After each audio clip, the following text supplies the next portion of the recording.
When I was young, I put hundreds of hours into Borderlands. Specifically, the first game and its sequel easily ate up hundreds of hours of my time. I beat the games, I grinded for the best loot, I got all the achievements, I played the DLC, I restarted the game and attempted to get all 4 characters to max level. I brought my friends into lobbies and played through the game with them. It was a social experience, but a solo one. It was rebellious, but not too niche. It was funny, but just corny enough for 12-year-old me. But despite all that, I wouldn't call myself a Borderlands fan. I mean, I would never put that label on myself. But why? Why is there this hesitance to recognize this past? Because one day I just stopped paying attention. Somewhere in between the pre-sequel and Borderlands 3, I pretended that the series didn't exist. Not only that, but I pretended that those hundreds of hours I spent with my friends never happened. In some strange way, the dated and corny image that the series has started to get from wider audiences made me feel ashamed. I didn't want to be seen as uncool, and with middling reception from the newer entries, it just seemed like it was time to step back. And that's partly the reason that I'm deciding to cover this series, because I realized that I don't truly understand why I loved these games so much, and why I left this series in the dirt. So I'd like to examine all of the games, the good and the bad, and that will start with this video, examining the first Borderlands game. Upon returning to this game after having not played it for probably more than a decade, I found it quite charming and crunchy. It's certainly not as robust in the mechanical side as the second game would be, but its breadth of systems and ingenuity for the time is astounding. It's honestly shocking to me that this game isn't more recognized for its wider influence on the gaming industry, for better or for worse. Whether that influence is a regretful Oppenheimer or a proud Newton is exactly what this series aims to tackle. I generally enjoyed my time with the game, though Borderlands does have its fair share of weak spots. As I expected, the humor is dated, but I wasn't cringing every 5 seconds. The gameplay wasn't perfect, but it got a solid 30 hours out of me before I grew tired of its loop. And even then, after a day away from it, I was still thinking back to its design.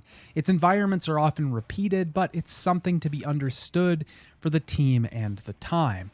This is what I want to start examining today, how this incredibly successful and revered series became a footnote in most of our minds, starting where it all began, with Borderlands. I'll be talking about gameplay, mechanics, story, and every pile of skag vomit in between. If you enjoy the video and want to support the channel, be sure to like this video and subscribe, as it really helps me out. You can also support the channel further by heading to the Patreon, which is linked in the description. I provide exclusive content over there, like monthly media reports and video game adaptation movie reviews. Hey Dad, it's me, your favorite son, and today I'd like to talk about Borderlands.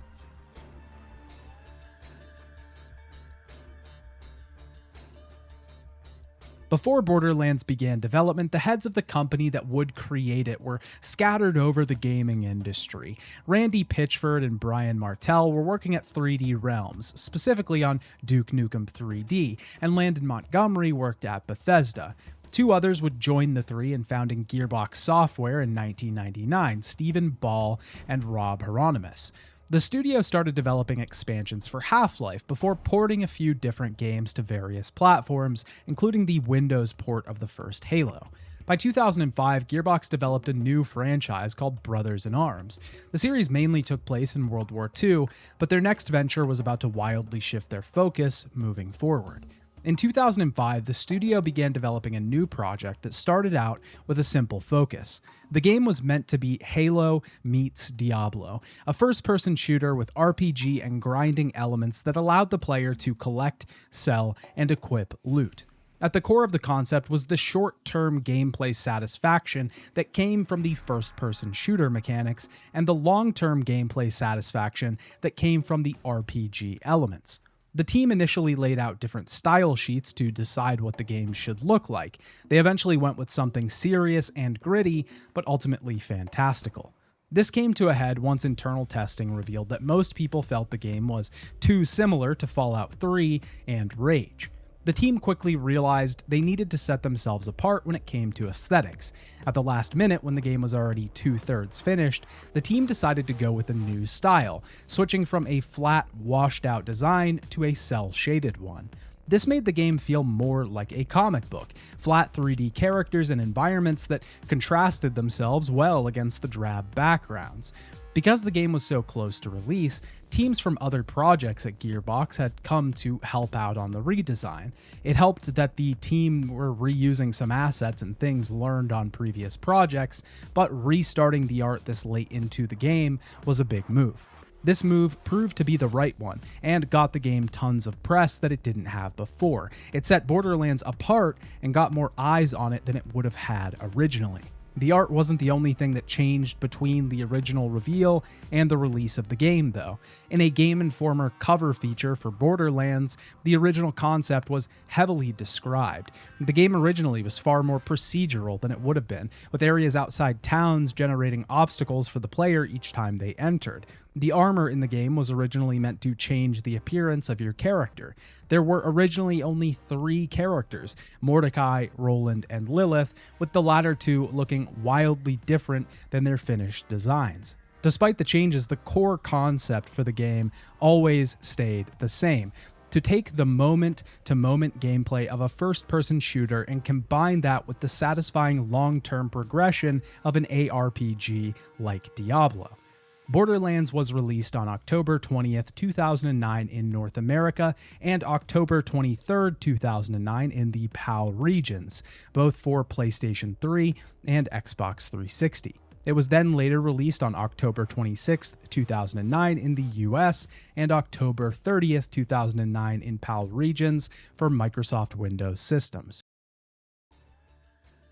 Borderlands 1 does have a story to tell. It's crafted a world that exists as a large playground for you to interact with, though it is probably the game in the series with the weakest narrative, because that wasn't what the team were trying to do when it was created.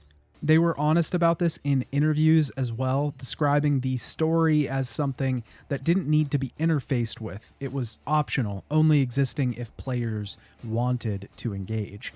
The gameplay was clearly the focus, so it makes sense to start there. On its surface, Borderlands is a standard FPS. We aim at enemies, shoot them with weapons, hitting weak points does more damage, we can melee when up close, we can throw grenades to blow up a group of enemies, etc. The shooter mechanics are the core of Borderlands. It forms the foundation of this house that will be built around it. A lot of conversation in the promotion for Borderlands was had around whether the game was a shooter first or an RPG first. Pitchford answered clearly that it was a shooter first and an RPG second. In some ways, this is true. The shooter aspects of the game form the ground and are essentially the first thing that we interact with. Anytime that we are in combat, they are essentially the first thing we're thinking about. Combat exists at a primal level. The thought running through our heads is about how we can shoot enemies and take them out. It's about general movement. It's about attacking weak spots and not getting hit. The RPG portion of Borderlands lies in all of the other places, the spots that modify this system. For the most part, those aren't things you're thinking about first in combat. You might think about the elemental damage you're doing or whether you have the right shield on, but the subconscious focuses on shooting and staying alive. At the start of Borderlands, you're allowed to choose from one of 4 characters. Each character has their own playstyle, their own pros and cons, their own abilities and skill trees. For a basic overview for now, Mordecai the Hunter is generally a sniper, but also uses a pet Bloodwing to attack enemies and can excel with pistols. Roland the Soldier is more comfortable using combat rifles and shotguns, with a Scorpio turret that he can summon to attack enemies in combat. He can also serve as a good support, recharging allies' ammunition and health. Lilith the Siren deals best with SMGs and elemental weapons. She can phase walk, an ability only given to Sirens, allowing her to shift into another dimension and go invisible for a brief period. Brick the Berserker is the tank of the group. He excels with rocket launchers and also does great with melee damage. His ability is Berserk, which causes him to go wild on enemies in melee range and in turn increases his defense and speed. While in combat, you can use any of your special abilities by pressing the associated button. These abilities can be modified though with the skill tree along with characters' stats and mechanics. But the real star of the show when it comes to the game is the loot. The loot is what the entire project is about. This is how you get stronger. This is how you progress. It's how you do more damage. It's what keeps you alive longer. In Borderlands 1, we can equip a few different pieces of equipment. First, we can equip a weapon. At the start, this is only one, but later in the game, you'll be able to equip 4. There are technically 8 different types of guns in the game. The combat rifle is essentially an assault rifle. It usually has a higher fire rate, it does a lot of damage, and is mostly accurate. They also often feature scopes. The SMG is essentially the same as the combat rifle, but with a higher fire rate and smaller frame. Repeaters are small pistols that come in a variety of different sizes and shapes, but they generally have a small magazine and fire a bit slower. Revolvers are similar, but packing large damage into each bullet. Shotguns generally have a wide spread and a slow fire rate, but deliver damage across a wide variety of bullets fired in each shot. And snipers are long-range weapons that have generally high accuracy and do large damage with each bullet. These are most likely all familiar weapon types if you've ever played a first-person shooter before, but the Iridian weapon type is unique to Borderlands. It's an alien weapon type left by a lost civilization. These weapons fire large and slow projectiles that take a long time to hit the target, but do a ton of damage once there. Now, all of these things that I've said about the weapon types in Borderlands are generally true, but weapons in Borderlands 1 are procedurally generated. Random parts of weapons are assembled to create a new variant based on the body of the weapon chosen. So you might see a shotgun with the same base name that you've seen before, but with a different stock or scope or magazine size. This in turn will cause the weapon to have different associated stats. This means that you can come across SMGs with scopes, high accuracy, and a slower fire rate. Each weapon is essentially unique in this way. You will definitely come across repeats of the higher rarities that you find, but you shouldn't come across 2 weapons that are identical, at least not often. And the intricacies of the system that Borderlands boasts are far more complex than this. There was a lot of talk in interviews at the time about comparing Borderlands to an MMO. Pitchford was very adamant about making this distinction clear, that it was not similar to an MMO at all, though he's a bit wrong on this front. I mean, it is essentially a solo MMO. You take a lot of quests, some of them fetch quests, grind mobs, get better loot, try to get strong enough to kill an endgame boss, and repeat. Despite that, though, the biggest distinction from an MMO is probably Borderlands' loot system. There is a fantastic mini dive into the loot system in these 2 videos by YouTuber Charlie's Cafe that I would definitely recommend if you're interested, but essentially a lot of MMOs, especially ones at the time, would generate loot from a base item and then add a prefix, suffix, or both to that weapon to modify it. Borderlands goes far further than this. The first variable that's chosen for the weapon is the manufacturer. There are 10 manufacturers in the first Borderlands game, each with their own distinct style and place in the world. Atlas focuses on high damage and mag capacity. Dahl has low recoil and lower accuracy. Iridian has high damage with unlimited ammo. Hyperion has low recoil and high accuracy. Jacobs has high damage but low fire rate, and also doesn't make elemental damage weapons. Malawan has only elemental damage weapons and high accuracy and reload speed. S&S has high magazine capacity. Tediore has fast reload speed with lower damage and accuracy. Torque has high damage and fire rate but higher recoil to offset, and Vladov has high fire rate with low recoil and accuracy. All of these manufacturers' standards are not certain. You can find an Atlas gun that has lower damage than a Tediore, for example, because these are just what the manufacturer's stats trend towards. After the manufacturers decided, the gun type is then rolled.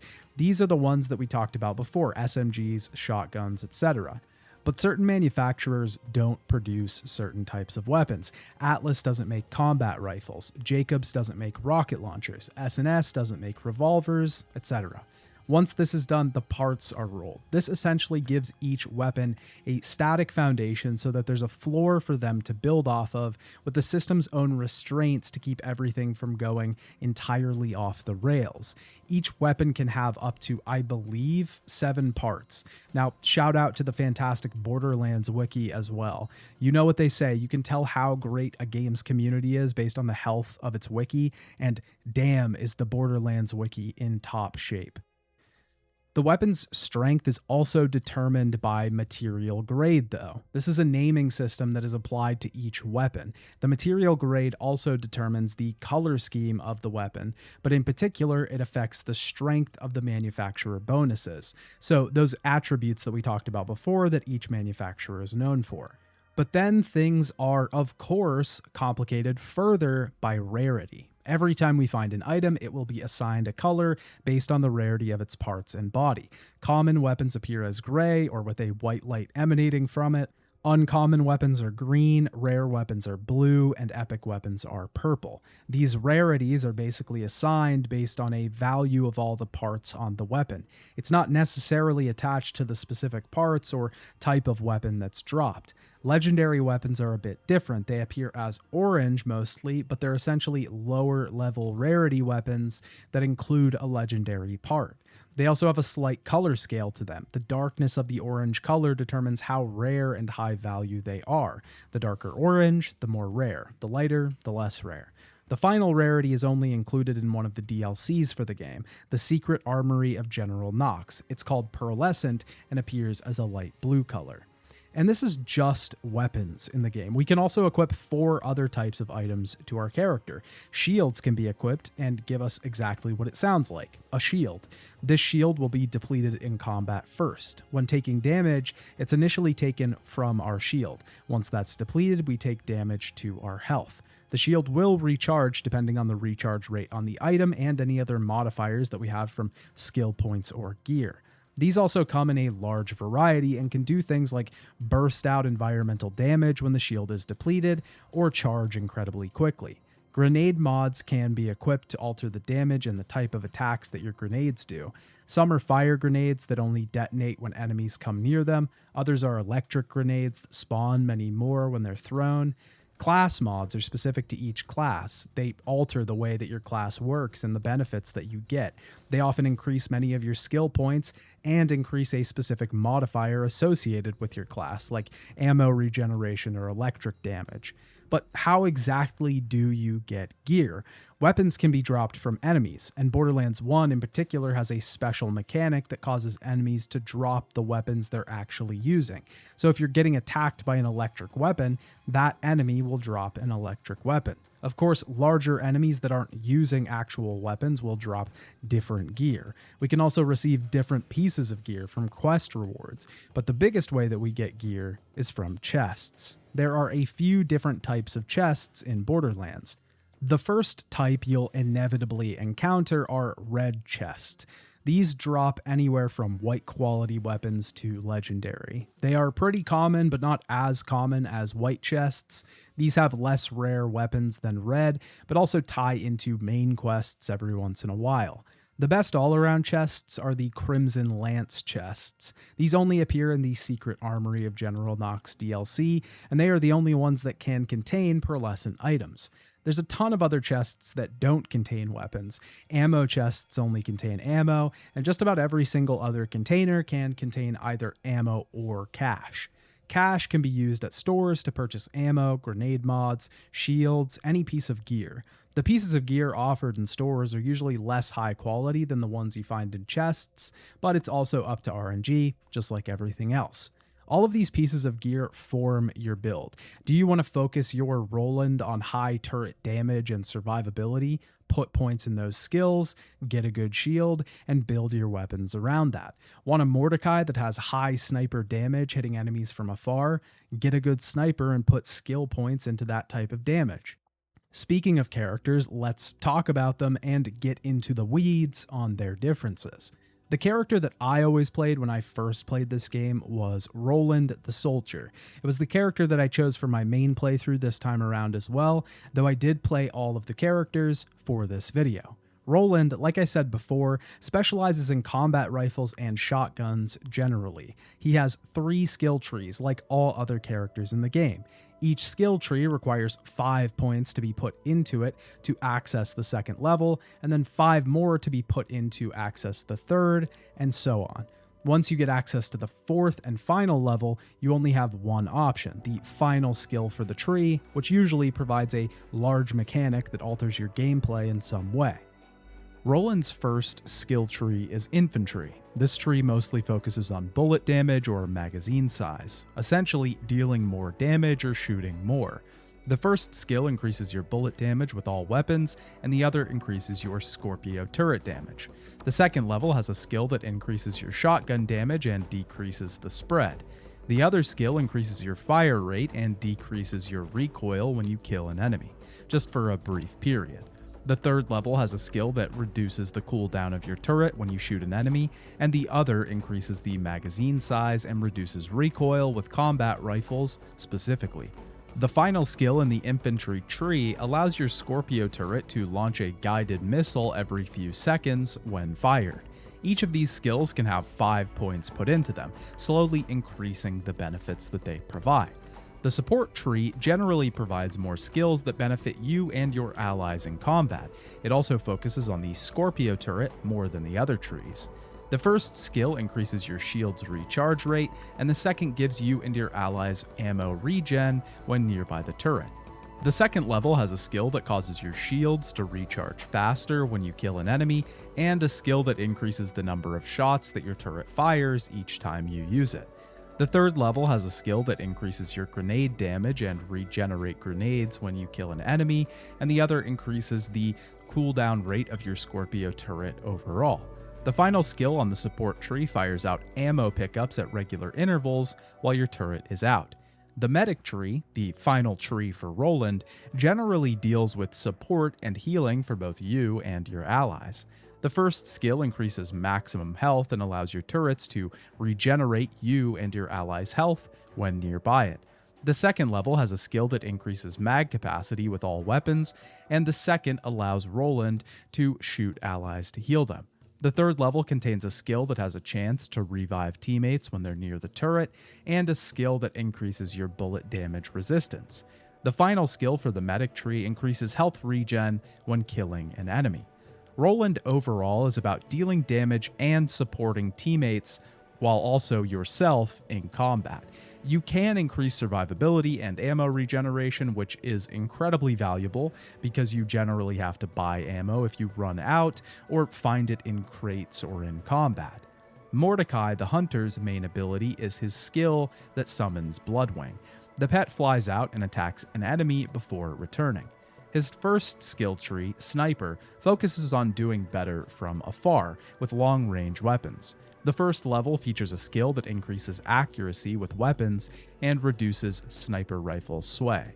The second one increases damage for sniper rifles. The second level features a skill that gives you and your teammates extra experience for killing enemies with a critical hit, and the second skill on that level increases your damage and reload speed for a brief period after killing an enemy. The third layer contains a skill that increases magazine capacity with sniper rifles, and the other reduces the cooldown of Bloodwing when shooting enemies. The final skill in the sniper category gives your bullets a 20% chance to ignore shields and increases that bullet damage by 1%. The second tree, Rogue, deals more with buffing Bloodwing. The first level contains a skill that increases Bloodwing's damage and movement speed. The second causes enemies to drop more money and ammo when Bloodwing attacks them. The second level has a skill that increases reload speed with all weapons, and a skill that regains health based on the damage that Bloodwing does. The third level increases the chance that Bloodwing will daze enemies when attacking, and another skill that increases the amount of loot you get from enemies for a brief period of time. The third tree, Gunslinger, deals more with healing and pistol damage. The first level has a skill that increases crit damage, and a skill that gives you a chance to fire 2 shots with a pistol instead of 1. The second level has a skill that increases melee damage by 10% and gives melee attacks a chance to be lethal. The other skill on this level gives you health regeneration when killing an enemy. The third layer has a skill that decreases the cooldown of Bloodwing, and the other increases the fire rate and magazine size of pistols. The final skill in this tree allows you to increase your fire rate and have a chance for every shot to be critical after killing an enemy.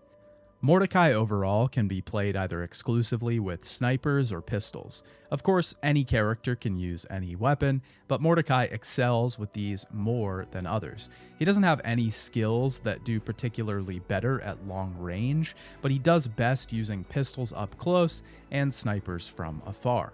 The third character, Lilith the Siren, is a bit more about hitting fast and staying on the move. Her main ability is Phase Walk, a skill that lets you essentially go invisible for a few seconds and do damage upon coming out of it. The first skill tree that Lilith has is called Controller, which deals more with dazing enemies and applying debuffs so that you can keep the battlefield in your favor. The first level features a skill that increases shield capacity and another that increases the chance to daze enemies. The second level allows you to regenerate health while phase walking and gives you a chance to daze enemies upon coming out of phase walk. The third level decreases the cooldown of phase walk and recharges shields when killing an enemy. The final ability of the controller tree gives a chance to daze enemies each time a bullet is fired. The elemental tree focuses on more elemental damage. The first level contains a skill that increases your fire rate, and the second gives you a higher chance to cause elemental effects with weapons. The second level increases resistance to elements and increases shock damage while phase walking. The third level adds corrosive damage to your melee attacks and increases your movement speed when killing an enemy.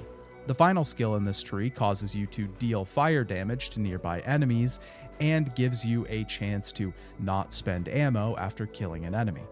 The Assassin tree deals more with resistances and increasing the benefits of hitting fast and using phase walk. The first level boosts crit damage and increases resistance to damage after phase walking. The second level increases accuracy and bullet damage after killing an enemy and increases melee damage and phase walk duration. The third level increases bullet damage, bullet velocity, and gives you a cooldown for phase walk when killing an enemy. The final skill in the tree allows you to do a lot more damage when using a melee attack while phase walking. Lilith in general is best played by often using phase walk and dipping in and out of it. It can be an incredibly useful tool to get away from enemies so that you don't get harmed, but it can also be a useful tool to do a lot of damage without being hit. Brick, the final character, is a strong tank. His Berserk ability allows the player to throw punches for a few seconds and gain big resistances. His first skill tree, Brawler, deals with mostly increasing melee damage. The first level increases melee damage and the duration of Berserk. The second level gives you a dash when punching in Berserk and increases melee damage after killing an enemy. The third level gives you extra cash when dealing melee damage and decreases the cooldown of Berserk. The final skill in the Brawler tree allows you to regenerate health by killing enemies while Berserk is active. The tank tree mostly deals with taking a lot of damage and staying alive. The first level increases maximum health and strength of shields. The second level gives a chance to daze enemies with melee attacks and increases resistance after killing enemies. The third level gives you extra damage after shield depletion and gives you some more survivability and damage when getting revived. The final skill in the tank tree gives you a brief period of shield regeneration after it's depleted. The final brick tree is called Blaster and deals more with rocket launcher damage.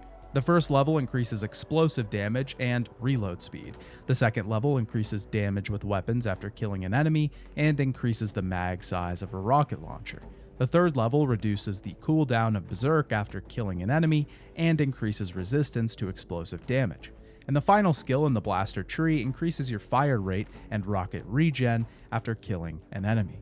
Brick is clearly the big, strong, explosive guy in the group. He can do a lot of damage with rocket launchers, but he can also hack people to pieces with melee. In fact, he's the only character in the game that really specializes in melee, making him incredibly unique out of the three. All of the characters in the game present their own mechanics and singular uses in the party system. When working together, you have 4 Vault Hunters who work in synergy. This doesn't mean that Borderlands can't be played alone. In fact, the game is tuned to be played however you want to play it. But the characters themselves are represented well visually, too. Mordecai is a sniper. He wears goggles, a hawk glove to accommodate his pet. He's strapped with bullets and sports a slender figure, exuding stealth and precision. Lilith presents a sort of ethereal look. She's the only woman in the party, but also has the most color of any of the 4 characters. Red hair, yellow jacket, blue tattoo. Her colored eyes pop out as well, and this reflects her almost unearthly abilities that she can control. Roland is a soldier through and through, a scarf on his neck to deal with the environments. He's armored up, thick gloves, padding on the shoulder. He reflects a man who has experience in combat and has come well prepared. Brick is almost the opposite. He's far taller and wider than any of the other characters in the party. Wide shoulders and little protection shows that he can withstand anything that comes his way. He doesn't need padding or armor, he just gets through. Hell, even the characters are well presented at the end of a side mission in the General Knox DLC. They all sign their names on a piece of paper, and without even reading the letters, you can tell whose is whose. It's as if the font is more reflective of who they are than the actual word on the page. Borderlands gameplay is both of its time and incredibly ahead of its time. It at once feels like playing a shooter from its era, but it also feels like playing an ARPG or an MMO. It's incredibly well tuned, and for 2009, the combat feels fantastic. Probably the best part of design from a gameplay standpoint is just how satisfying everything feels. Every time you kill an enemy, the satisfaction of their health bar disappearing, the ragdoll as they fall to the ground, and the pop of a number of experience points as you realize your level bar just quickly shifted upward. It's a clear representation of this constant progress, always moving forward, always getting better. Every time we get a new item, every time we get a kill, every time we finish a quest, every time we level up, we're moving ahead. This satisfaction is total, but it is not filling. It's eating a handful of almonds. Sure, that was probably enough, yeah, but you want more, and you need it right now. This loop, in my opinion, is what rocketed this game to success very quickly. Even 17 years later, Borderlands is incredibly addicting. I just couldn't take my hands off it. I would intend to write some of this script in the morning, but suddenly the day would be gone because I decided to go through another playthrough, and the clock had advanced 10 hours just outside of my peripheral. I wanted more loot. I wanted to get to max level. I wanted to make my character better. How is this achieved exactly? Well, Borderlands strikes a powerful balance between player strength and enemy leveling. I would say that at a certain point in the game, if your build just totally isn't working, if you haven't upgraded your weapon in a few hours and you haven't been using your abilities, you can kind of hit a wall. One where enemies are just trouncing you and you're jumping from last stand to last stand, barely making it out. But suddenly you open a chest and get a fantastic weapon that's your exact level. It's a great combat rifle that deals fire damage. Suddenly, those enemies you've been struggling with are toast. You're melting them and watching each HP bar disintegrate in front of your eyes. You're cutting down swaths of them without much effort at all. It's the ability to see and feel this progression that makes the game feel so good. It's like a drug. You're chasing that first sense of power you felt when you started the game, because in the first few hours, you're constantly getting experience and levels, you're getting new weapons all the time, you're getting new mechanics, everything is happening so fast. This begins to slow down a bit as the game continues, but you want that speed and those big power jumps again. So you search for it, you seek it out, you try as hard as you can to get to that point of power. I'll talk more about this philosophy and design when it comes to the endgame section, but just know that Borderlands lives or dies on its addictive nature. A charismatic and eclectic party is presented to us, with thousands of weapon options, but only 4 characters. Which will you choose?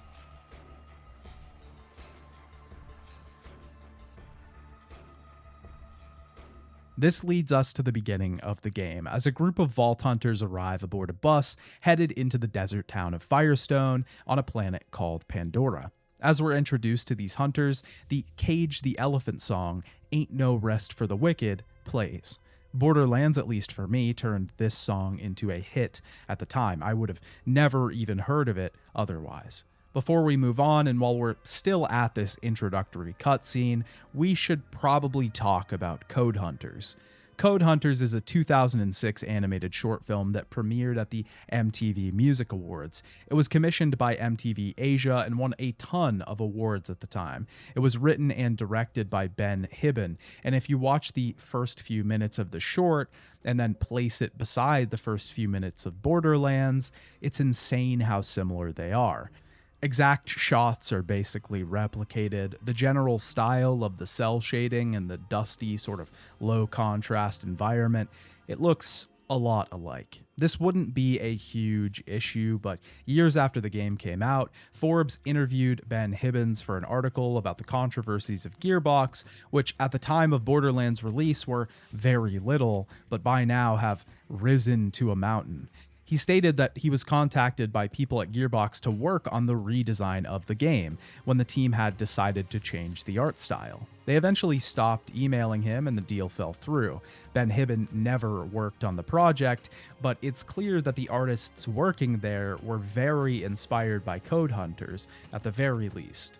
When asked about it, Randy Pitchford basically gave a non-answer, saying that Code Hunters was really good and more people should check it out.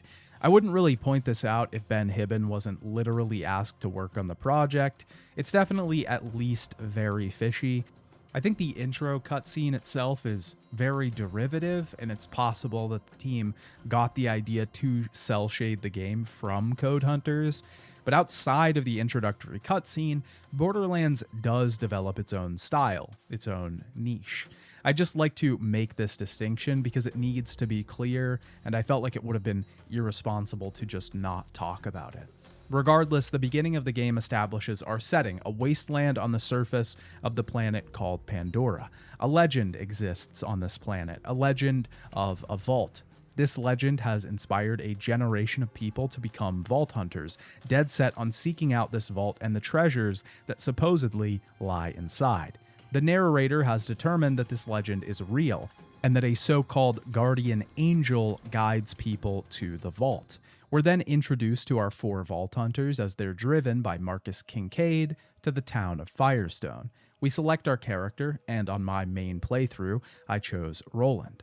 We are then contacted by this so-called guardian angel. She tells us that she's here to help us find the vault, and that we should follow the orders of a small robot we're about to meet. This turns out to be Claptrap, a character that will appear many times over the course of the series.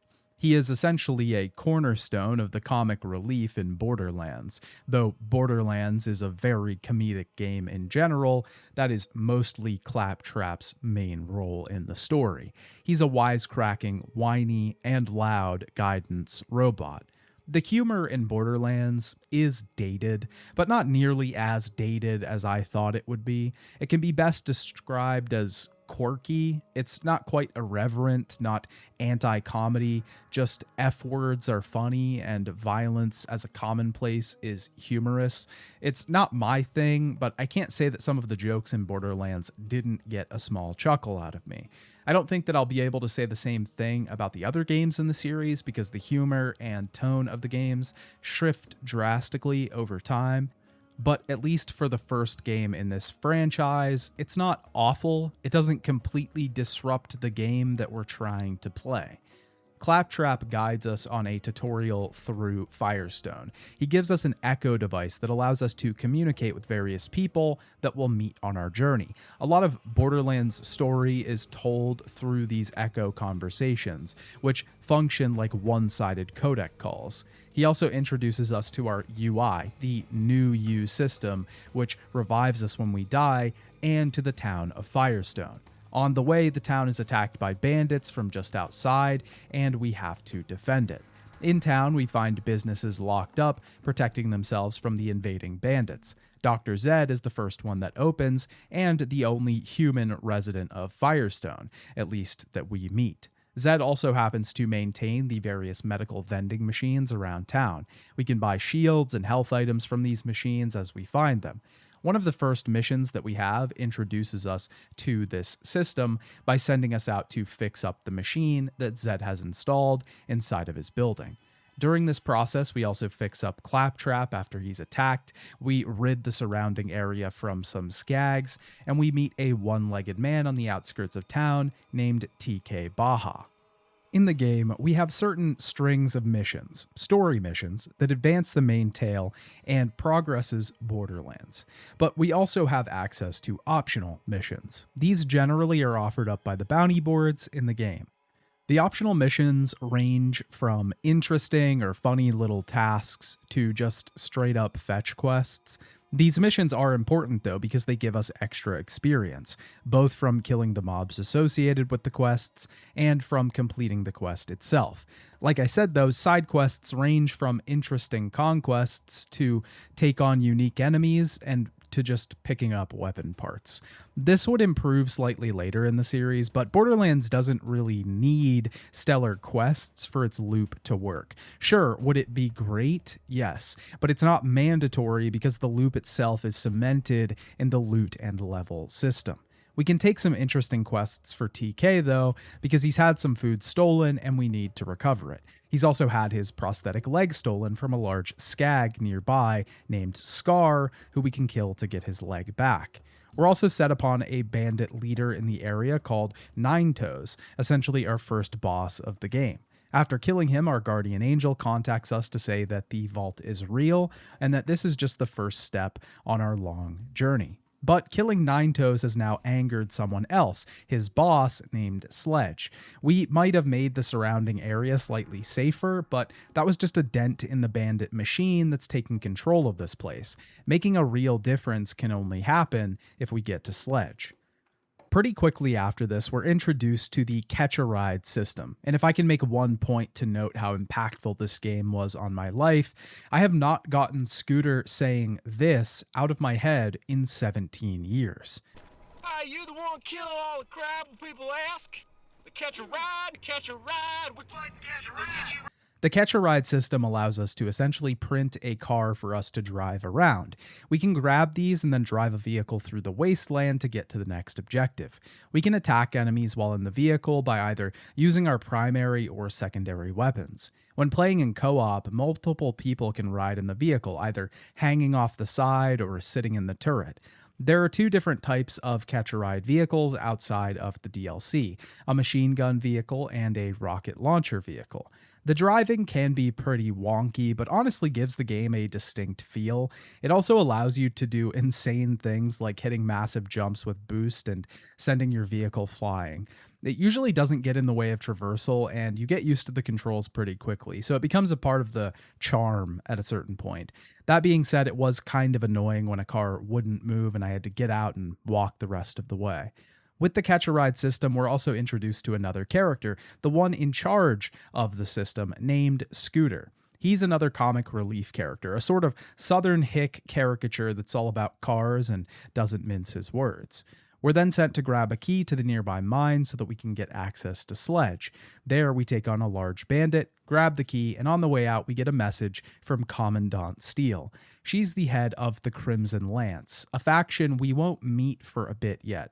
Regardless, she's quite mad that we've been taking out the bandits in the area and claims it's causing instability. She orders us to stop immediately, which, of course, we're not going to do.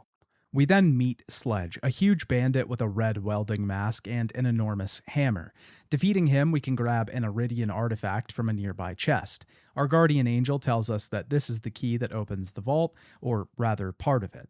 Commandant Steele immediately contacts us to say that she wants us to turn ourselves in and hand over the artifact. She clearly wants it, or maybe even knows what it is. After this, we were sent out of Firestone to try and make our way to New Haven, another large settlement that we'll be introduced to. On the way, we deal with some quests in the Doll Headlands. It's a far larger and more open area, one patrolled by bandit squads, vagrants and murderers hanging off of vehicles, terrorizing the landscape. Passing through this area and defeating a bandit in a vehicle called Mad Mel, we can make it to New Haven. New Haven is a bit larger and far more populated than Firestone. We first meet a woman named Helena Pierce, the de facto leader or administrator of New Haven. We quickly take on some quests to get the power back on in the town. We also meet Scooter in person, who does give us a side quest to go check on his friend TK Baja. We can head back to Firestone to find out that TK has been killed by bandits, hung by his foot from a ceiling fan. Unfortunate, but that's life on Pandora. We can also meet Marcus Kincaid here, the one that drove us into Firestone. He owns the weapons vending machine in the area, and we'll hear his voice when purchasing any guns from them. We also meet Patricia Tanis while here, but only over Echo communication. She's been researching the vault and has determined that it's real. She thinks that it can only be opened every 200 years though, and that it's coming up again soon. We can actually be introduced to Patricia earlier. There's many side quests in the game that have us collecting Echo journals that Tanis left behind, detailing her research into the vault and the planet of Pandora. We meet her soon after at a small dig site in the side of a mountain. We can give her the first piece of the vault key so that she can begin analyzing it. She also wants us to go looking for the next one though, which used to be in her possession, but it's now with a man named Crazy Earl. We can go to his scrapyard and do some favors for him to get the piece back. This involves killing some bandits and collecting him some booze. He eventually tells us that a man named Crom took the piece, so we have to seek him out and kill him. Crom is stationed high up on a collection of platforms all connected by bridges. We have to maneuver through this area while killing the enemies and avoiding the turret fire. Once we kill him, we gain another piece of the vault key. Our guardian angel warns us after this that other people are seeing an opportunity as we're making progress. We can then head to the Rust Commons to deal with a character named Taylor Cobb. He's supposed to get us into the Trash Coast, but he can only do that if we kill his brother, Janus Cobb. Janus is the leader of Janustown, and Taylor thinks his brother is a thug and wants him gone. We can do this, and then Taylor becomes the mayor of the newly renamed Taylortown. We can then try to get Taylor some men to work for him, but we're pretty quickly turned on, and we bring Helena Pearson to help us. She knows all about the situation and immediately scolds us for getting involved with these guys, so we then have to take Taylor Cobb out as well. This was probably my favorite and the funniest questline in the game.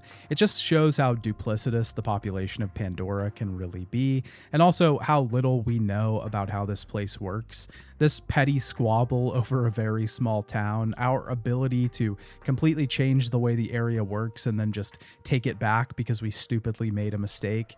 It's actually things like these that work for me in Borderlands. After this, we head to the Trash Coast and have to seek out another piece of the vault key. The key piece is being held behind a great challenge, a large boss called a Rack Hive. This also probably happens to be my favorite boss in the game. The boss spawns racks out of itself. We have to attack the critical spots on the Hive's eyes, but also be sure to manage the racks that are constantly swirling out and diving back to attack us. After killing it, we gain a vault piece from a nearby cave. This is our third piece, and we only need 4, meaning that we're getting very close to the vault. We're then tasked with heading to Old Haven, as sources are saying Baron Flint is in possession of the last piece of the key. He happens to live in the Salt Flats, but we can't get there without Claptrap, and he's been captured in Old Haven. Old Haven is abandoned at this point. It was originally overtaken by bandits, and the residents were run out of town, hence the creation of New Haven. The Crimson Lances hold up here though. Apparently they originally hired the bandits to scare off the residents, but then took out the bandits when they were done with them. Now they're using signal fires to lure in more bandits and kill them. We haven't really talked about the enemy types in Borderlands, so it's probably a good time. The first enemies that we face in the game are generally bandits, but there's a large variety of these bandits. Bandits, bruisers, psychos, outriders, etc. There's also killer and raider variants that have different combat tactics. On top of that, certain enemies have badass variants, which are far stronger than the normal version of that enemy, but they also drop far better loot. On top of the bandits, the wilds hold basically the rest of the enemy variation. There are skags, small dogs that rush around and try to bite anything in sight. There are spider ants, 4-legged creatures with large rock shells on the outside. There are racks, flying beasts that swoop in from the sky to attack. There are scythids, large slugs that crawl out of holes in the ground and, in the case of the smaller ones, jump at us. There are crab worms, trash feeders, etc. But the Crimson Lance are the second to last broad enemy type that we encounter in the main game. They are armored soldiers with a few different varieties. They come in a general warden or gunner form, but the defenders wield shields that prevent them from being hit outside of their legs or head. The engineers share Roland's turret ability and can spawn their own autonomous gun to attack us on the battlefield. There are bad mother wardens, badass infantry, super bad commandos, etc., etc. In some ways, the enemy generation system is just as complex as the weapon generation system. The Crimson Lance ups the difficulty a little bit at this point in the game and gives us a new obstacle to trudge through, because by now we've probably been blasting bandits away like it's nothing. So introducing something that's eating the bandits alive, so to speak, presents us with a new and relevant challenge.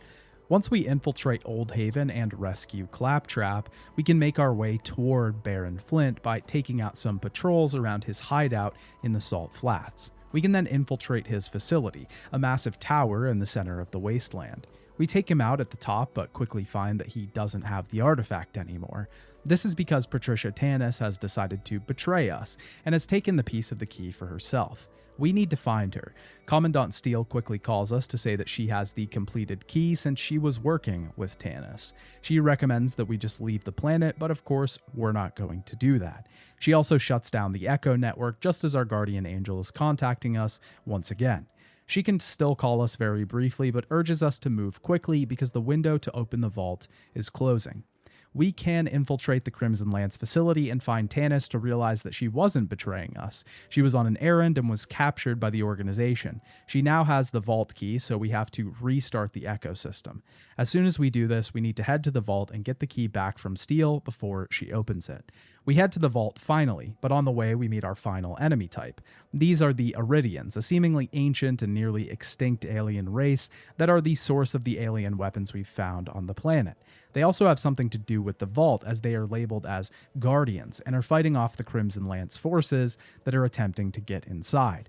As we cut our way through them, you'll notice that they have a distinct difference from the other enemy types in the game. They have incredibly low health and a super high shield.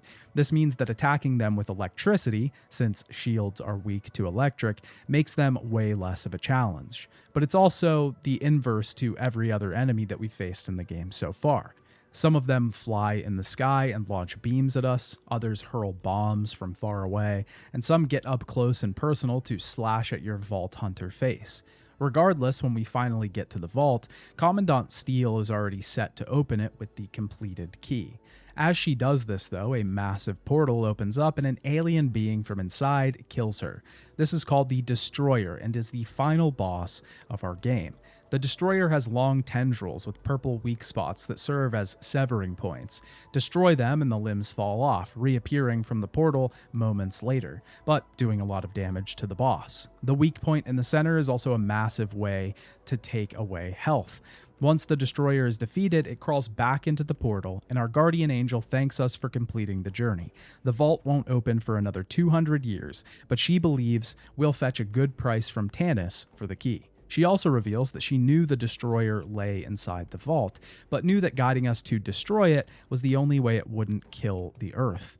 It's then revealed that our angel has actually been a Hyperion satellite all along, a satellite called 4N631, or Angel. This is the end of the main game proper, but as we should establish pretty early on in this soon-to-be series of videos, the main story isn't where the Borderlands games truly end. And before we get to the DLC and the endgame, let's talk about Borderlands and its main tale. The game's story isn't that long, and it isn't quite as in-depth at this point in the franchise. Borderlands 2 would broaden the world and introduce more characters, but the first game was really just getting this established. I also don't think the team thought that this game would be the success that it eventually turned out to be.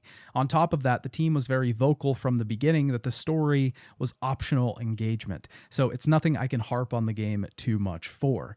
But one of my biggest criticisms with the first game is just with its pacing. It feels like the early levels, especially the time we spend in Firestone, the Doll Headlands, and New Haven, last a really long time. And then before you know it, the end of the game is quickly approaching, and we're being rushed through area after area.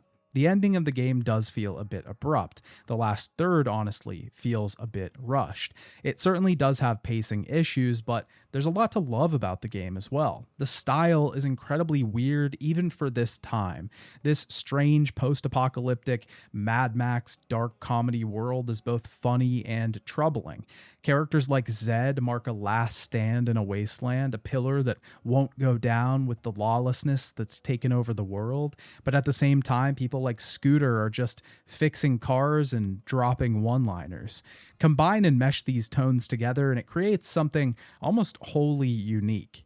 While I do think the second game fits this point more, Borderlands 1 is extremely of its time. But I can't say that the enemies, world, or characters that it develops aren't still interesting today. Skags and Rax in particular are two characters that are just absolutely burned into my brain. Both the wild environment and the socialized one are inhospitable. It's a planet that rejects everything that steps on its face. Outsiders are not welcome here, and yet the Vault Hunters persevere, even if just for a moment. And even taking down all these people, we know that we probably aren't making a great change to the world. This doesn't mean the bandits are gone. This doesn't mean that the Racks will stop hunting, but this world is at least allowed to last for another 2 centuries or so, as inhospitable as it is. The wasteland is an oddly comforting place to be, like the hectic high tension of Mad Max Fury Road. The film is frenetic and meant to inspire a tilting of the viewer to the edge of their seat. They are meant to be sucked in, closer to the television in anticipation, but at the same time, the fact that the world is so established in the first place makes you feel comfortable, like this world exists. And sure, you wouldn't want to go to Pandora anytime soon, but the reality and unreality of it are combined into a smoothie that goes down nice and easy. But like I said before, Borderlands doesn't end with its main game. In fact, that's just where it all starts. There were 4 DLC released for Borderlands 1, with the first one releasing in November of 2009 and the final one releasing in September of 2010. The DLC for Borderlands range from interesting extensions of the main game with new and fun mechanics to downright awful wastes of time. Let's start at the beginning, shall we?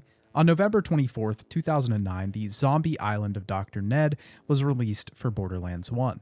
This expansion extends the main story into a new area called Jacob's Cove. Jacob's Cove was actually built by the Jacobs Corporation, a weapons manufacturer that you can buy from in the main game. The introduction tells us about a scientist named Dr. Ned, no relation to Dr. Zed. Ned seemingly created zombies, and now the island is infested. We're met with them as soon as we head into the cove, and we can help the town out by calibrating their turrets so they can handle the invasion. In town, we meet a claptrap who sends us to meet Dr. Ned, who is not at his house right now, and has left a note telling us to not come find him in the bayou. We can anyways, and he tells us that he's currently searching for a zombie cure based on Skag DNA. We can head to look for this antidote, but we find Hank Rice, a were-skag who seems to have been an accidental casualty of this antidote. We pretty quickly get some hints that Dr. Ned is up to something, so we can head to his old lab in Deadhaven. Deadhaven is literally just the same Old Haven map, but with zombies in it and a different filter. In his lab, we find definitive proof that Dr. Ned basically created the zombie virus, so we get hired by the Jacobs organization to take him out. We fight him in the sawmill and defeat him quickly, but of course, he comes back to life and we fight his undead form as the final boss for this DLC. This expansion is somewhere in the middle of the road for me. It has a couple things going for it that I really liked. First of all, at the time, zombies were all the rage, so of course having a zombie DLC was a no-brainer. Wink wink. Second of all, the zombies introduced in this expansion are far more squishy than the enemies in the base game. This means they're easier to kill, but this is offset by the amount of them that we have to take down, just like any zombie video game. This ends up making this area feel incredibly satisfying because you're just constantly cutting down hordes of the undead. A problem that exists with just about every DLC in the game, though, is that they don't have fast travel. This means that we're walking around all of the areas and heading from one location to the next. It feels like this unnaturally inflates the runtime of each of these expansions and just creates a tedious amount of travel. Also, Zombie Island is one of the DLCs in the game that has an absolutely unnecessarily long fetch quest. This one actually is given to us by Zombie TK after we find him hiding out in a home. He's starving for brains and we have to collect them from zombies and bring them back to him. The only problem is that he eventually requires hundreds of brains, and we usually have to trek all the way back to his house to turn the quest in. It's just poorly designed when we get down to it, and without the fast travel system, Borderlands starts to show its cracks a little bit. These fetch quests are optional though, so I can't fault the game too much. Overall, I don't mind Zombie Island. The humor is a little more ham-fisted and timely in this one, but the style and design are generally intriguing enough to keep you around for the few hours that it runs. The second DLC to launch for Borderlands was called Mad Moxxi's Underdome Riot and was released on December 29th, 2009. This is easily the worst DLC in the game. Mad Moxxi's Underdome Riot doesn't really have a story necessarily. The only interesting thing that this expansion offers is the introduction of Moxxi as a character who will reappear in the Nox DLC and be greatly featured in Borderlands 2. She's a staple character of the series, and the DLC at least gets points for showing her for the first time. That being said, Underdome Riot is just an attempt at an arena DLC. We take on different combat challenges in rounds. Each round has multiple different waves where enemies are respawned. We have to take these enemies out and can collect health pickups and ammo in between. There is a certain fanfare and scope to this DLC that I like, but the actual design is just terrible. Even the shorter arena matches just take so damn long to complete. Even just the introductory 5-round mission can take over like half an hour to finish. This gets even longer when you go up into the 20-round mode. It's just way too long and not really rewarding. You don't even get experience from the enemies that you kill inside, so it's just honestly not even worth it unless you're hunting for achievements. The third DLC to launch for Borderlands was called the Secret Armory of General Knox, and it was released on February 23rd, 2010. This is easily the best of the DLC for the first game. It takes place in T-Bone Junction, as we're introduced to a woman named Athena. She is an Atlas informant and has decided to get revenge on the corporation. If we help her out, then we will be given access to their massive store of weapons. We can meet Scooter in T-Bone, and he immediately has us build a new type of vehicle. There are 2 new cars in General Knox, a machine gun sort of large truck, and a racer that can go incredibly fast when boosted, which is also very lightweight. We'll end up doing a lot of driving in this DLC because most of the areas in the game are connected by large highways that have been roadblocked by Crimson Lance soldiers. This is probably also the weakest part of the DLC, that there's often a 10-minute drive back and forth from our destination back to T-Bone Junction and back again. There is actually a way to get around it, because if you exit the game and join back in, you'll be placed back at T-Bone Junction. So if you need to get there quickly, you can sort of exploit the system to get rid of the travel, but it doesn't work both ways. We're quickly told to head to meet Moxxi, and we are introduced to the antagonist, General Knox. He has a mission to kill the Vault Hunters and absolutely hates Pandora and wants to leave, so he's trying to complete that mission as quickly as possible. We can then head to an Atlas prison to try and free Athena. We give her a teleporter and she heads back to T-Bone Junction. She then sends us out to get the code to the armory, and we have to find a massive bomb to blow the place up after we're done with it. We of course face off against General Knox as our final boss, a massive mech devastator that shoots electric bolts out at us. But once he's done, we're allowed to enter the armory. There are tons and tons of chests in here, but the catch is that we only have a few minutes to loot them before the bombs go off, so we have to be quick. That being said, there is actually a really easy way to get in here without the timer, because you can clip through an area in the floor, and this happens to be the best way to farm chests in the game. The reason that General Knox is so good is just that it's far more polished than the other DLCs. It doesn't have the drawbacks of annoying fetch quests that are far too long. Literally, the only negative thing that I can say about it is that it has too much travel time to really be that fun. But it also introduces pearlescence, the rarity type that exists above legendary. This means that you're given access to a whole new rating of loot to farm for, extending the game just a bit more after you've completed it. I also think the story is really good and feels like a natural extension of the base game, especially since we ended the main story with fighting off the Crimson Lance. It just feels like we're tying up that loose end, so to speak. I also really love the Atlas assassins that fly in on drop pods and attack you at different intervals throughout the game. The whole thing is just really good and represents the best of this set of DLC. The final DLC that was released for Borderlands launched on September 28th, 2010. It was called Claptrap's New Robot Revolution and was actually hinted at during the credits sequence in the main game when we see Claptrap become infected with some sort of virus. The Hyperion Corporation were trying to hack Claptraps to defeat the Vault Hunters, but one of them has decided to rebel after gaining self-awareness. So we are then tasked by Hyperion with taking down the Claptrap uprising. Our point of contact for the mission is a man named Mr. Blake, who works for the Hyperion Corporation.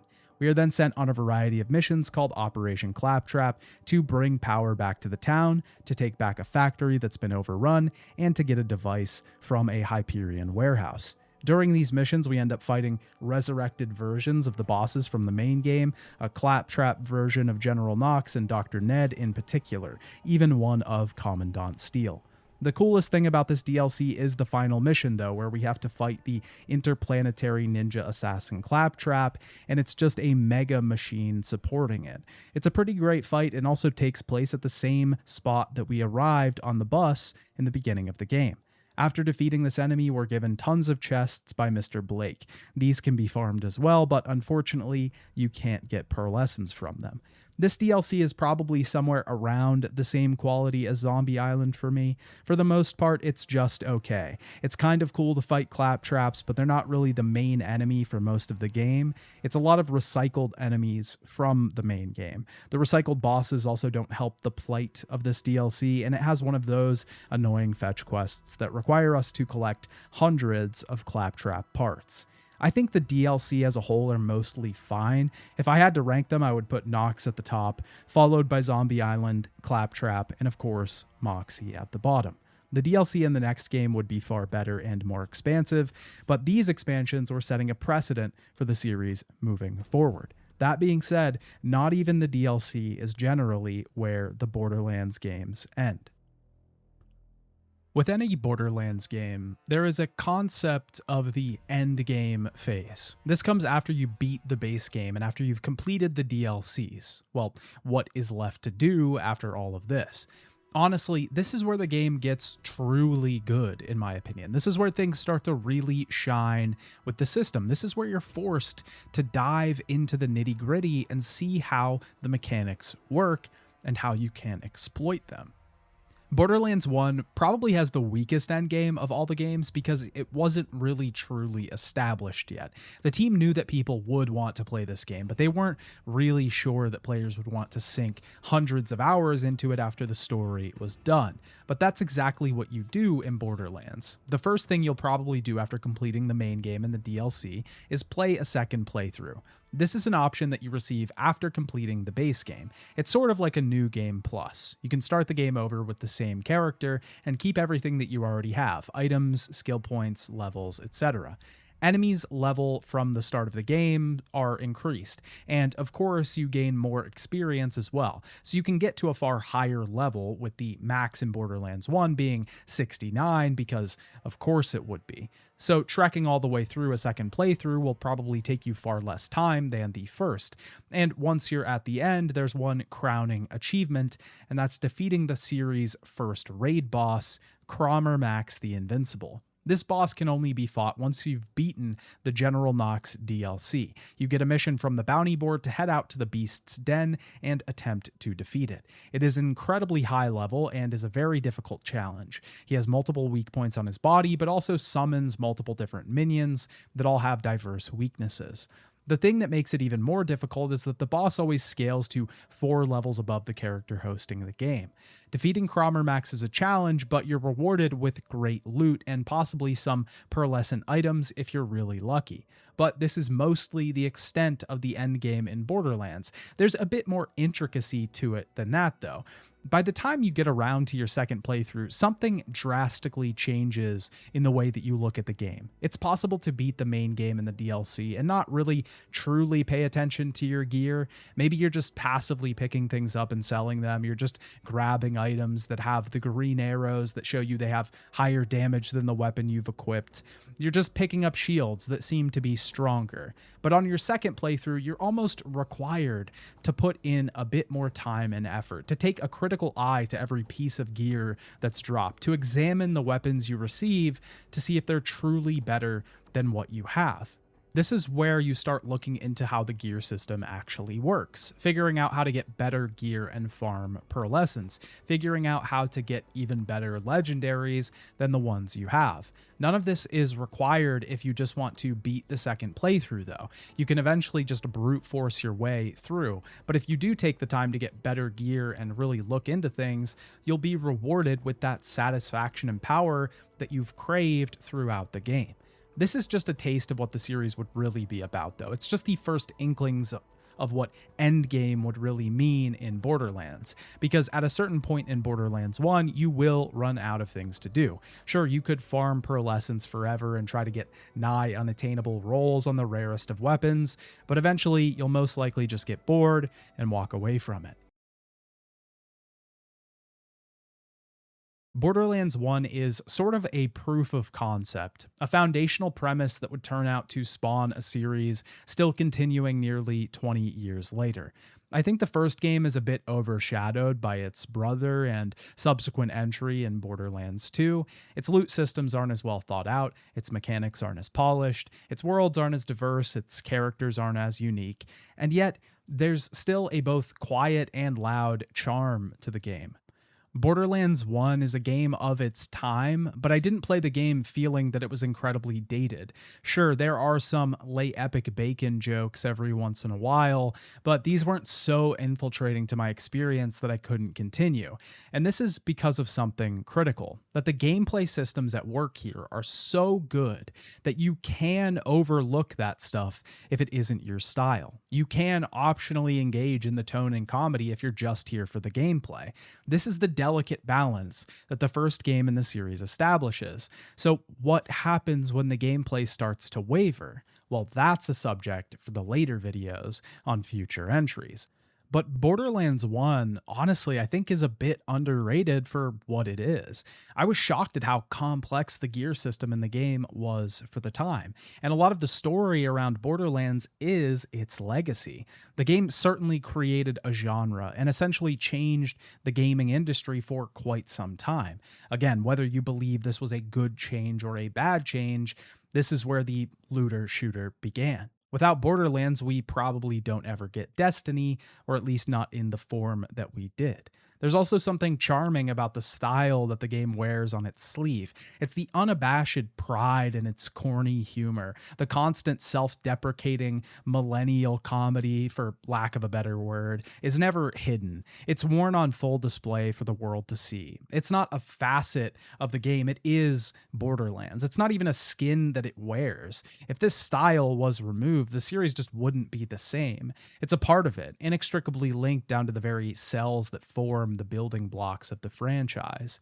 And to be clear, this is not my type of humor. The style of Borderlands was one of the reasons that I was so hesitant to go back and revisit these games. But now that I'm playing them again, maybe I'm realizing that I was too quick to judge. Or maybe I'm seeing that I just outgrew this particular brand of humor. But there's also a third possibility, that as the series progressed, that they've lost other critical parts that made it what it originally was. We'll answer those questions next time, because this wouldn't be the end for Borderlands, but only the start. Bye, Dad.